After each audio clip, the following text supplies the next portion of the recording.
we're having like 4 Lee Rigby's a week now. Afghan man held after dog walker dies in stabbing. An Afghan national has been arrested on suspicion of murder after a dog walker was killed in a triple stabbing in West London. The victim, named locally as Wayne Broadhurst, 49, was stabbed in Midhurst Gardens, Uxbridge, at 5 p.m. on Monday and died at the scene. A second man, 45, was taken to hospital with life-changing injuries, and the boy, 14, was also injured, police said. The 22-year-old arrested man was tasered and is being held on suspicion of murder and attempted murder. Now, why is tasers capitalised? Because taser is a brand. It's actually a brand. The tasers, as they're called, are made by a company called Taser. Officially, they're not called tasers, but they're running the risk of, see, whenever your brand name becomes the colloquial use for something like dumpster, Velcro. Like, dumpsters are only called dumpsters because they were made by a company called Dumpster. Velcro was the name of the company that made Velcro. It had basically either of these things have an official name, but because they get used colloquially like so much, basically they lose their copyright to the term and it just becomes the word to describe what the thing is. And that's became the way for taser as well, which is why taser is capitalized. Anyway, more you know. The Home Office confirmed the suspect entered the UK in a lorry in November of 2020, was granted asylum and leave to remain in 2022, and does not live in Home Office accommodation. So basically, all of this could have been prevented. Then he was in Afghanistan, which means he had to travel through about 18 different countries to actually get here. What was wrong with the 18 different countries? Why did he have to come here? Why did they have to come here? Yeah, it's because our benefit system can be rigged like fuck, and because we give them a bunch of free shit that us, the poor little natives, have to pay through our taxes, which these guys don't have to pay because they don't fucking work. Or they take cash in hand jobs and dodge taxes. Based. However, only based when natives do it. But he was taken. So basically, all of this could be prevented. And a man is now dead. People have probably lost a father, a brother, a husband, all that stuff. Now gone because the Home Office didn't do its fucking job. If someone comes here illegally, tough shit. Tough shit. Bye-bye. Straight out. Don't even entertain it. Put them in the little detention centre and then put them on the first Ryanair back the fuck home. Tough shit. I don't care. He was taken to hospital as a precaution, but was later taken into police custody, the Met said.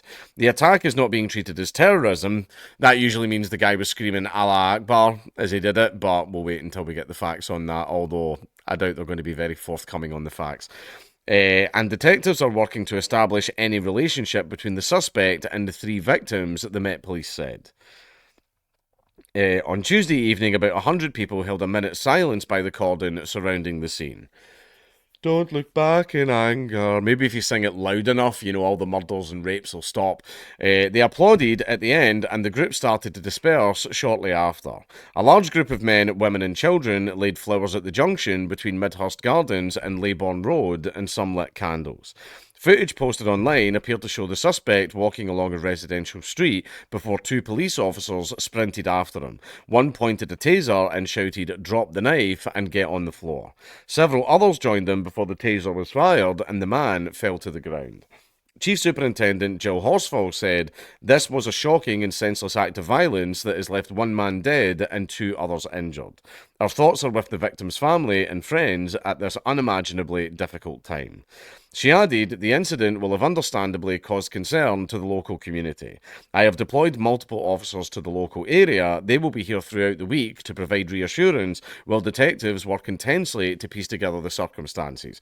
And the officers are just going to be there for like a couple of weeks before they're put back on like desk duty or arresting people for tweets or something like that. I understand that there's been a lot of speculation online following on from this incident. We ask that you rely on us for information and that you do not share sensitive footage. Rely on the police for information. You lied about everything so far. Basically, if you think something's going to cause a little bit of a riot or a little bit of a boogaloo, you hide it from the public. You lie by omission. Like, remember when everybody was saying, like, oh, Axel Rudibkana he wasn't a terrorist or a jihadi, and then he get caught with literal bomb-making instructions and jihadi propaganda on his computer. And the only time we found out about that was during the trial. Like, that was the only time we found out about that. So the police lie. That's it. Was it Clinton's emails all over again? Don't read the emails yourselves. Any information you're getting about this, you get from us, right? Yeah, like that. No, don't believe your lying eyes. You only get the information from us. That way, we get to control you better. We get to make sure you don't get all rioty and stuff like that. Because when people get angry and riot, that's a threat to our power, and we don't like that. We love controlling you. Please let us keep controlling you. Anyway, the family of the deceased man have been told and are being supported by specially trained officers, the Met said. On Tuesday, a neighbour in Uxbridge said that the man who died was a bin man and described him as the last person on earth that you would think somebody would go for. He's a bin man. I've been here 2 years and would see him walk past the window, she said. She added that on Monday he was just doing the normal dog walk he does every day. I still can't get over it. If he was 5 or 10 minutes later taking the dog out, would the same thing have happened? She said she took some flowers and a box of shortbread over for his wife. 4 bunches of flowers were left near the police cordon, one of which was placed by a female neighbour from a nearby road who did not wish to be named. She said, "Last night the police came down my road. I thought to myself, oh God, I wonder what's happened." She said she found out what happened early on Tuesday, which made her feel absolutely sick. She added, "The area used to be lovely over the years. It's really gone downhill. Wow, I wonder what's happened." Anyway, I just thought I'd come down and put some flowers down for the family. Horrendous. Another woman who did not want to share her name told BBC News, "The man that was stabbing random people chased after two of my son's friends, but they managed to escape." So he was going to do it to multiple people. Probably going to do it to a bunch of kids as well. It's horrendous and just on our doorstep, it's frightening. My daughter couldn't sleep last night because she thought the man was going to come and attack her. Robin Stevens, 50, who lives on the other side of Midhurst Gardens, said he heard a lot of sirens on Monday evening and he found out what happened on Tuesday morning. He said he was shocked, adding, "I grew up on this street, I've lived on this street for 50 years, and I've always known it to be quite a family-orientated area." Wissam Salah, 18, who lives near the cordon, said, "Everyone is really panicked after the incident." A Home Office spokesperson offered sympathies to those impacted by the horrific incident and are being updated by the Met as the investigation continues. The priority must now be for the police to investigate so that those responsible can be brought to justice, they added. Anyone who saw or has information about the incident are asked to contact the police. Yet another mindless, random, middle of the day, broad fucking daylight stabbing that could have been prevented if immigration control would just do its fucking job. Just literally stop people coming in. That's it. And the ones that are already here who we know nothing about, that are all turning out to be fucking psychopaths or pedophiles or organised criminals and all that stuff, they're all still here. Just get rid of them. That's it. Let's get into the, like,